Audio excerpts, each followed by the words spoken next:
Saudações, investidor! Tudo bem com você? Você está no canal Aportando Conhecimento e nesse vídeo a gente vai falar como o que aconteceu lá nas Americanas afetam muito todos os outros bancos do país. Mas tá bom, se você mora numa caverna ou algo assim, vamos só explicar rapidamente o que aconteceu lá nas Americanas. Basicamente, a empresa ela descobriu que ela tinha um rombo de mais de 20 bilhões de reais em dívidas que não estavam constando em seu balanço.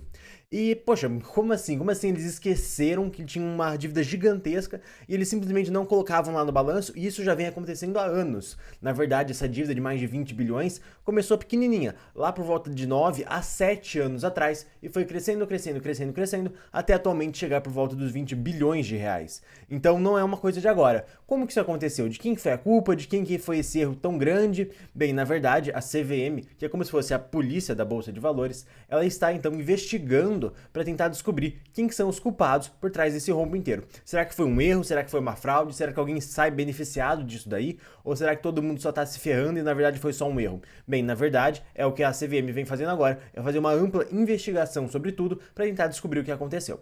Então, na verdade, a gente não tem mais fatos atualmente para falar sobre como que esse rombo aconteceu, de quem que é a culpa e etc. Então, no fim, a gente vai focar em falar em qual que vai ser os efeitos da recuperação judicial das Americanas para os bancos.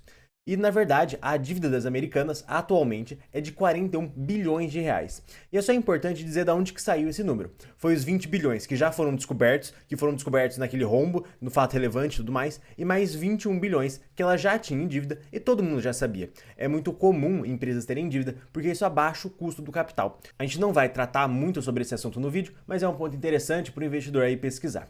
Então, se a gente prestar atenção, aqui nessa matéria está falando em 43 bilhões de dívida e aqui já em 41, o que mostra que, na verdade, a dívida total dos americanos é um negócio meio obscuro, ninguém sabe ao certo os valores, apesar de já terem saído as listas de credores, o quanto cada um deve, obviamente pode aparecer mais com o tempo. Mas quando as americanas perceberam que elas não conseguem pagar tanta dívida assim, ela vai até a justiça e pede uma recuperação judicial. Ela pede que a justiça auxilie as americanas nessa recuperação e que também os credores, os bancos que ela deve dinheiro, não consigam aí pegar as garantias que tinham desses empréstimos que fizeram as americanas. Então, assim, a garantia que as americanas deu agora não vale mais de nada devido à recuperação judicial e agora ela tem que renegociar a sua dívida com os credores. E aí, a dívida das americanas é muito grande e é mais de 8 mil nomes, ou seja, 8 mil ou pessoas ou empresas a americana está devendo. Você está vendo aí que ela está devendo para o Brasil e o mundo. Mas qual que, na verdade, é a principal dívida das americanas? A principal dívida dela é com os bancos que financiavam as suas operações. Então aqui ela tem vários bancos, sendo que um deles é estrangeiro e todos os outros nacionais, e a gente vai falar nesse vídeo qual que vai ser o impacto disso daqui.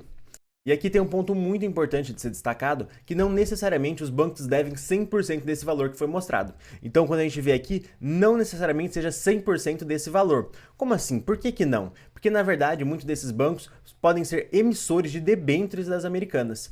Com isso, eles vão estar na lista como emissores, mas na verdade quem se deu mal foi o investidor que comprou essa debênture e não o banco que emitiu. Mas só pelo fato dele ser o emissor, ele aparece na lista com o valor total dessa emissão. Então, na verdade, você tem que fazer alguns descontos para chegar no valor real, mas mesmo assim, todos os bancos emprestaram muito dinheiro para as americanas e acreditavam que ela era uma empresa muito sólida, muito resiliente, e na verdade, com esse rombo foi mostrado que não.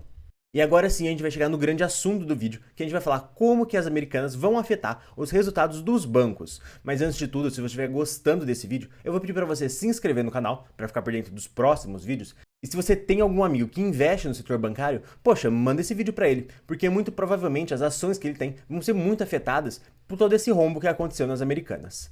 Mas, enfim.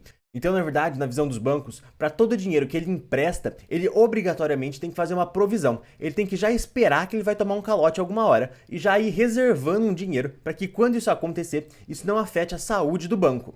Então, na verdade, ele já vai reservando esse dinheiro e quando acontece, então, esse calote, quando acontece esse default, ele simplesmente fala, poxa, que pena, e desconta lá dessa PDD e não do lucro dele. Então, isso acaba sendo aí muito interessante para o banco, porque consegue aí dar maior resiliência para ele, fazer com que o banco seja mais capaz de atravessar passar por crises sem passar por grandes dificuldades. Mas tá bom, quanto que tem que ser provisionado para cada dívida que ele tem? Então, na verdade, quem diz isso é o próprio Bacen. Só lembrando que Bacen é a abreviação de Banco Central, tá, gente? Então, o próprio Banco Central, ele tem aí uma regra de como que deve ser provisionado.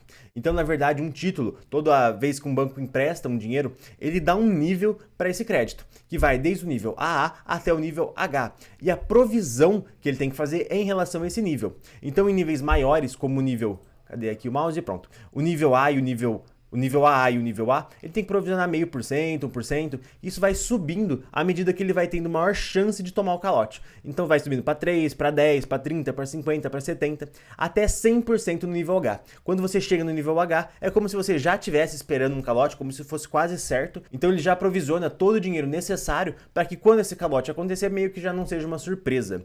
E o que acontece com as americanas e como que ela vai afetar os lucros dos bancos? Bem, na verdade, a classificação das americanas era um título de nível A ou de nível AA até pouco tempo atrás.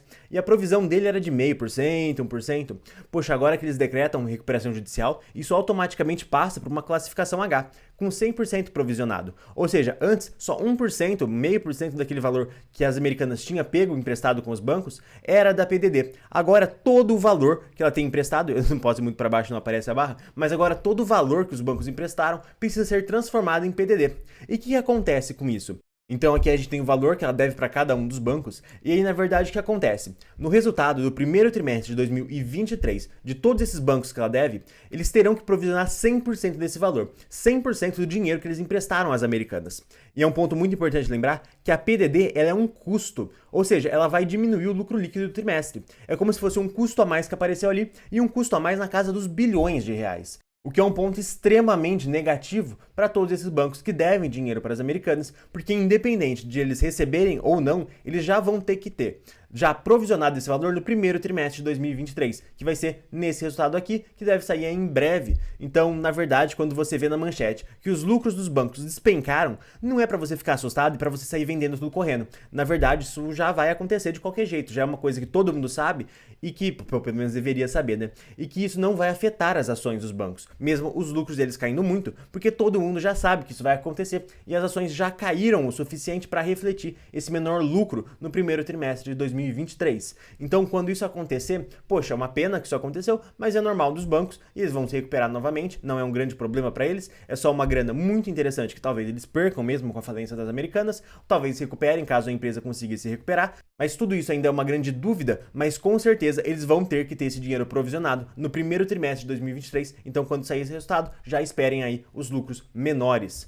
E esse vídeo vai chegando ao fim, e eu vou estar recomendando que você assista o nosso vídeo sobre Banco do Brasil. Um abraço a todos e até mais!